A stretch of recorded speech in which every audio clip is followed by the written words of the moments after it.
What are two of the most powerful questions you can ask to heal and strengthen any relationship?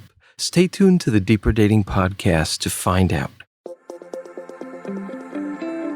If you've ever been disillusioned, disappointed, or discouraged in your search for love, and you know there has to be a better way to find the healthy, soul-filling love you've always longed for, then you've discovered the podcast for you. I know, as Ken's work personally has led me to find the love of my life. So here's your host of Deeper Dating, Ken Page. Hi, everybody, and welcome to the Deeper Dating podcast. I'm Ken Page, and I'm a psychotherapist, author of the book Deeper Dating, and the host of this show. And today, we're going to talk about the two questions that you need to ask yourself about any important relationship that you have. This week and every week, I'm going to share with you the greatest tools that I know to help you find love and keep it flourishing and heal your life in the process. Because all the skills of dating are just the skills of intimacy, and those are the most precious skills of all for a happy and rich life. I also want to say that you can get the transcript of this episode by going to deeperdatingpodcast.com. You can hear all my other episodes there. You can sign up for my mailing list and get free gifts there as well. And I also want to say that I and my husband have created an online dating event based on all the values that I teach that we're so excited about. And you can go to deeperdating.com to learn more about that and hear about events that will be hopefully in your neck of the woods as well. I also just want to say that everything I talk about in this episode is going to be educational in nature. It's not medical or psychiatric advice. And if you're experiencing any serious psychological or psychiatric conditions, please do seek professional help. And finally, I would so appreciate it if you could subscribe and leave me a review. Okay, so I'm going to jump in now. So today, I'm going to teach you an exercise that can bring compassion and deep insight to any of your most important relationships, romantic, friendship, family, and also point you toward greater closeness and healing and joy with your loved one. So this exercise is going to ask you to reflect on two of the absolutely most important questions that can lead us to a richer and more conscious life. The questions are completely obvious, but our ability to discount and dishonor our responses to those questions is nothing short of breathtaking, and you'll see what I mean. So what I'd like you to start by doing, and as we've done in so many of our other episodes, just do this while you're listening. You can be running, you could be walking, you could be driving. You don't need to write anything down. You could just answer these questions out loud as you go, and it will enrich you and open your eyes to deeply important intimacy themes in your life and point you toward your direction of deeper intimacy growth, which all of us want. So start out by just choosing a relationship you want to focus on. It could be someone you're dating, someone you're in a relationship with, a family member, a friend. And you can do this tons of times. So just choose whoever kind of comes up for you first now. So question number one, what interactions in this relationship inspire you the most? Touch your heart, make you feel safe, make you feel challenged, make you feel honored, make you feel like you belong, any of those kind of questions. And I'd like you to just pause the recording if you like and just list them. Just list the ones that kind of inspire you the most. So I'd like you to just pause now and just kind of list them. And what I want to say is we've got macro inspirations, like deep character qualities that move you greatly, ways that they are with you. And we have micro inspirations. It could be the way that this person tends to their plants or decorates their house or cooks or takes care of their pets. Anything. So macro, micro, just think, what interactions, what things that you notice in this relationship inspire you the most? Okay, good, good. So the next question is, what interactions in this relationship hurt you the most? Now, I just want to speak a little bit about both of these before we go any further. There's something that is existentially important in your answers to these questions, and this is why we get the most hurt and the most inspired precisely in the places we care the most. The places we care the most are the dominant themes of our lives and our personality. They are what I call our core gifts. And it's those parts of our psyche that influence our behavior most powerfully. And because they're so central to our kind of emotional, spiritual DNA, the way we relate to them determines our self-esteem more than almost anything else, and also determines who we're sexually and romantically attracted to. And I speak about that. I'm not going to speak about that in this episode, but it's something I speak about a lot in my work. So if you or any of us want to create a really useful user's manual for the relationship you're focusing on, and for you, it's so important to become increasingly familiar with the answers to those two questions for yourself, but also for your loved ones. So these tender parts of ourselves, and we're going to get to my asking you the question about the things that hurt the most in a moment, but these tender parts of you are highly active in your closest relationships. And I call them core gifts. And they're like fingerprints. At first glance, it seems like they're like everybody else has. Everyone wants respect, independence, love, safety. We all want those things. But on closer reflection, we want different facets of those in different ways. What's important to one person is not as important to the other, and vice versa. The things that are highly, highly charged for us, another person might not realize how much these things mean to us, and we might not even honor how much they mean to us. And that is one of the deepest components of self-love, is to recognize the things that are so deeply charged for us and matter so much, and learn to hold them with what I call cupped hands, with honor, with treasuring. Those are the parts of ourselves that feel the most vulnerable. And those are the parts that it feels most urgent that we feel seen and understood and appreciated. They're also the parts of ourselves that we are the most easily likely to hide and cover up, because it's better not to be disappointed. But when we do that, we're living a life that kind of love bounces off of us instead of having this kind of deep permeability to love.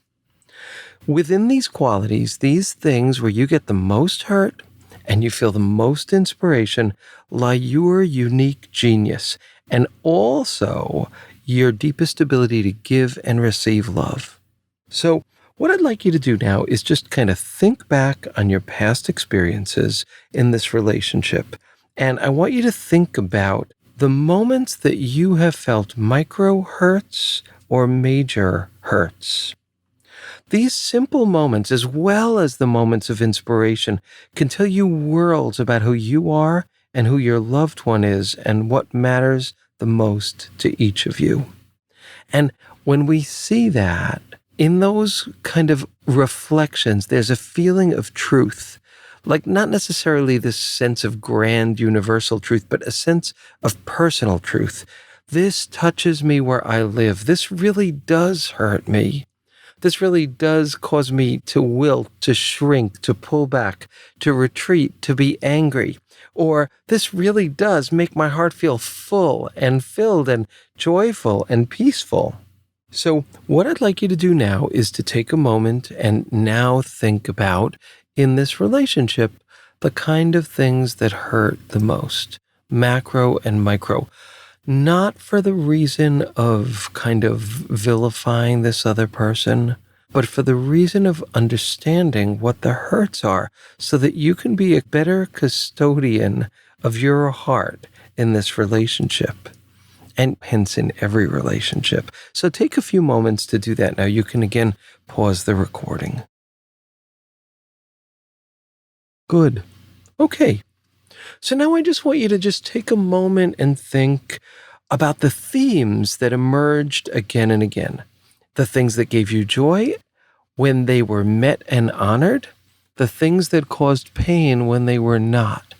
And when you take the time to notice these themes, it's kind of like a connect the dots kind of puzzle. You connect the themes and you realize that a few themes come up again and again. What emerges is a picture of your truest self.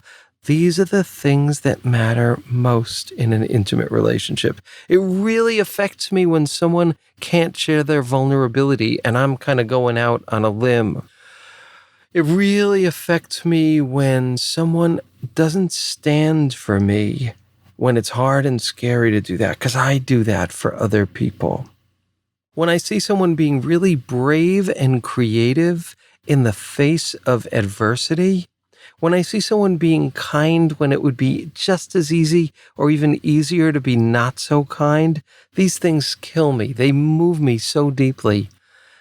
Just if you take a moment and think about the things that hurt you the most and the most regularly, and that fill your heart the most regularly, you will begin to see the themes of you, the true colors of you.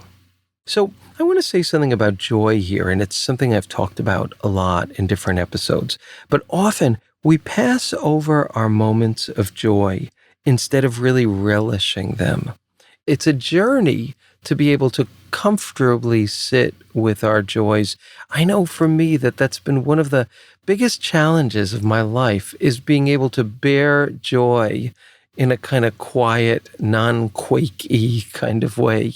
And often we feel uncomfortable or unworthy in the face of our moments of expansion or inspiration. And then we try to minimize our good feelings like, oh, everybody feels the same thing. Or immediately we parry the joy with kind of self-deprecating way of thinking that minimizes the positive that we just had.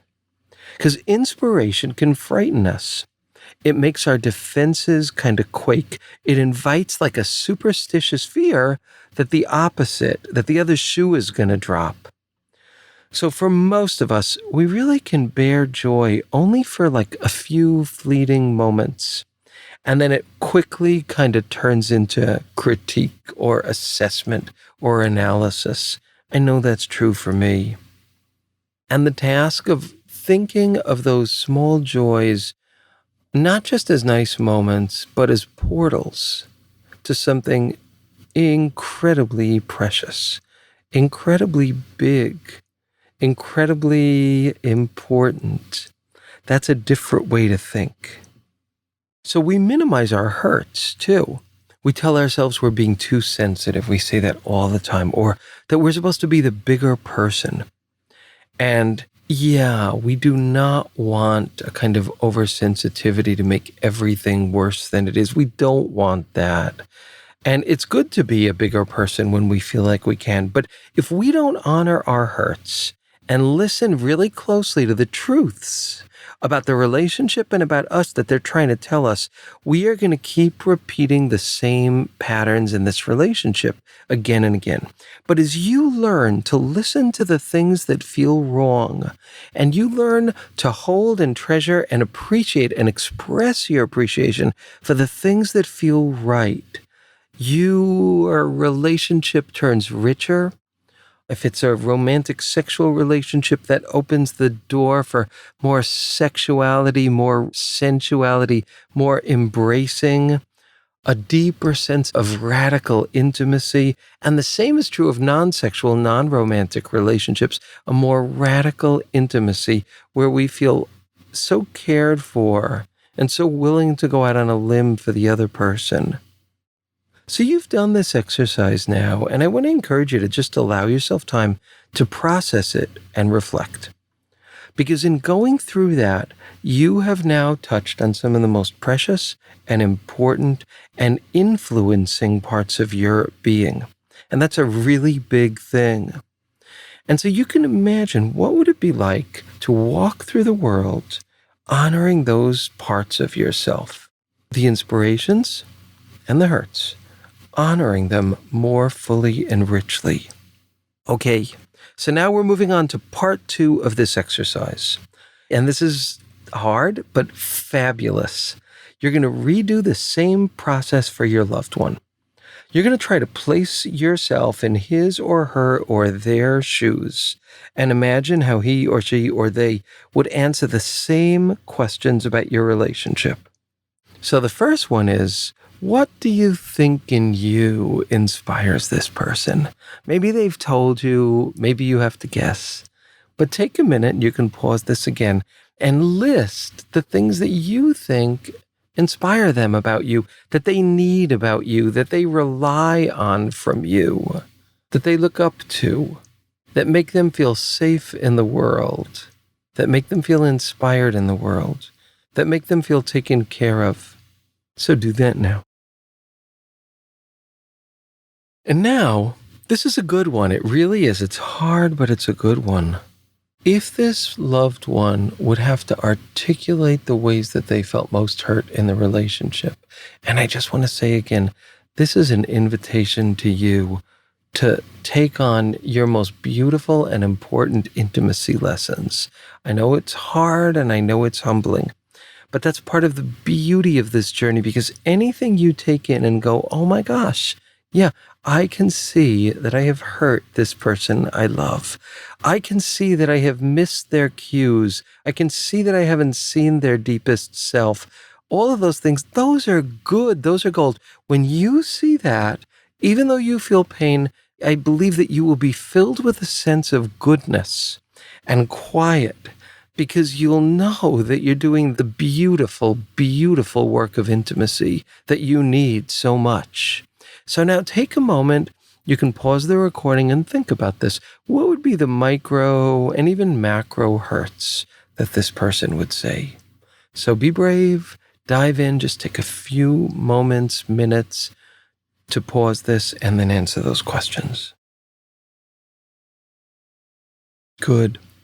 So think again about what this person in your imagination said, and what were the themes that emerged again and again. Because the more you understand and appreciate these precious parts of your loved one, the more this loved one will feel loved and valued by you. The more there'll be this real hardcore sense of that true growth that feels so good when you and the other person begin to learn each other's language and change as you know you need to change. There's almost nothing better than that. And the more this happens, the more joy and connection is going to be possible in that relationship. So, thank you so much for doing this brave exercise. I imagine you have a lot to think about, a lot to hold. And just these simple questions are such an act of grace. Where is my loved one being hurt? Where are they being inspired? Where am I feeling hurt? Where am I feeling inspired? They're just such glorious questions. And another gift in them is that you will tap into a native joy inside yourself the more you do this and live this. Now, I guess I want to say another thing, which is that if some of the stuff is truly deeply wounding for you that your partner has done or that you have done, that will take more work. That will take more talk. That will take conversation after conversation. It could take years of work. But as they say, relationships are a process of rupture and repair. And when we're willing to do the repair work, that is just such a wonderful thing. And the more you do this exercise, the deeper your own self-love is going to become. So please try this exercise. You've probably just tried it. You can do it again and again. But I'd love it too if you went to deeperdatingpodcast.com and clicked Ask Ken and just share any experience, any insights, any reflections that you had with this process with our community. Thank you so much for listening, and I look forward to seeing you next week on the Deeper Dating Podcast. And that's it for today's episode of Deeper Dating. Be sure to go to deeperdatingpodcast.com as Ken has a few more gifts for you. Then join us on the next episode.